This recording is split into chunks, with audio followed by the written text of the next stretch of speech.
Hello guys, তো চলে এসেছি একটি নতুন ভিডিও নিয়ে। তো আজকে রেসিপি ছিল ইনস্ট্যান্ট রাভা ইডলি।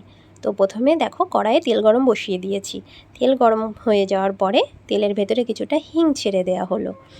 তো হিংটাকে নাড়িয়ে চাড়িয়ে এবার কিছুটা কারি পাতা কুচি দেয়া হলো। আমি আগে থেকেই কেটে রেখেছিলাম। তো কারি পাতা কুচি দেওয়ার পরে কিছুটা লঙ্কা কুচিও দেয়া হলো। এবার এই তিনটেকে একসাথে একটু নাড়িয়ে চাড়িয়ে নেওয়া হলো। নাড়িয়ে চাড়িয়ে নেওয়ার পর এবার একটু ঝিরিঝিরি মেশিনে অল্প একটু আদাকে ঝিরিঝিরি করে নিয়ে নিলাম। এবার এগুলোকে একসাথে মিক্স করে নেওয়া হলো, হালকা একটু ফ্রাই করে নেওয়া হলো। এরপর সুজি ঢেলে দিলাম পরিমাণ মতো, দুজনের যতটা লাগে, দুজনের জন্যই বানানো হয়েছিল। তো এবার সুজির সাথে কারি পাতা, লঙ্কা আর আদা আর হিং এগুলোকে ভালো করে মিশিয়ে নেওয়া হলো। আর সুজিটা ততক্ষণ ফ্রাই করা হলো যতক্ষণ কাঁচা ভাবটা যাতে কেটে যায়। তো এবার একটা পাত্রে ঢেলে দেয়া হলো আর ওদিকে কড়াইয়ে জল গরম বসিয়ে দেয়া হলো। তো সুজিটা ঠান্ডা হয়ে এলে এবার একটা সুন্দর করে ব্যাটার তৈরি করতে হবে। তো ব্যাটার তৈরি করার জন্য এর ভেতরে পরিমাণ মতো টক দই ঢেলে দেয়া হলো। এবার টক দই দেওয়ার পরে এবার কিছুটা জল দেয়া হলো।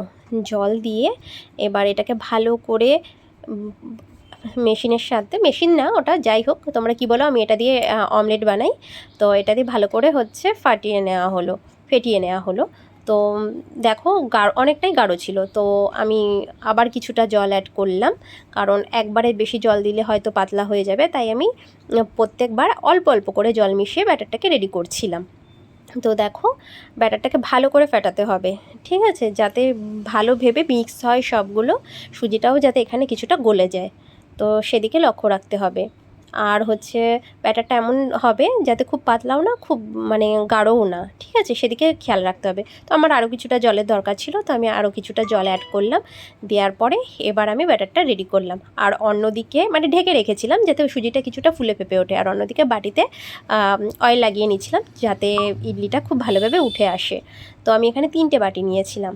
তো এদিকে আমার সুজির ব্যাটার রেডি আছে। তো আমি এবার রেডি ইডলি এবার বাটিতে নিয়ে নিচ্ছিলাম। তার আগে কিছুটা বেকিং সোডা অ্যাড করে নিচ্ছিলাম। তো বেকিং সোডা দিয়েও ভালো করে এটাকে মিশিয়ে এবার হাতায় করে বাটিতে সেট করছিলাম। প্রত্যেকটা বাটিতে 1 হাতা করেই দিয়েছিলাম, হয়ে গেছে। যেহেতু আমার বাটির সাইজটা বড়ই ছিল, ছোট বাটি ছিল না, আর সেই মুহূর্তে আমি বুঝে উঠতে পারছিলাম না কী করব। তো হাতের সামনে যে বাটি ছিল সেটাতেই আমি দিয়ে দিয়েছি। তো 3টে বাটিরই শেপ 3 রকমের। তো তোমরা প্লিজ কিছু মনে করো না। তো আমার একটা ফুটো ফুটো থালা, ওই জল গরম বসিয়েছিলাম কড়াইয়ে, তার উপরে ফুটো ফুটো থালাটা বসিয়েছি। বসানোর পরে 3টে বাটিতে ইডলির ব্যাটার নিয়ে সেট করে দিয়েছি। দেওয়ার পরে একটা বড় থালা দিয়ে ঢেকে দিলাম।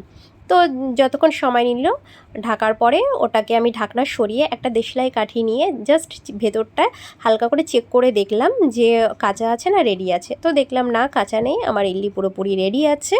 তো আমি নামিয়ে নিলাম এক এক করে, নামিয়ে প্লেটে সার্ভ করলাম। তো তোমরাই দেখতে পাচ্ছ কত সুন্দর।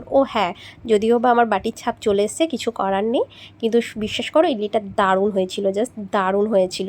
তোমরা দেখো।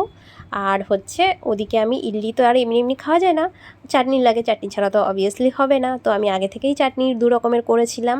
একটা নারকেল চাটনি, যেটা দুর্দান্ত লাগে, আর অন্যদিকে লাল ঝাল চাটনি, যেটা তো কি বলবো, দারুণ দারুণ। তো দেখো ইডলিটা কত স্পঞ্জি হয়েছে আর কত সফট হয়েছে।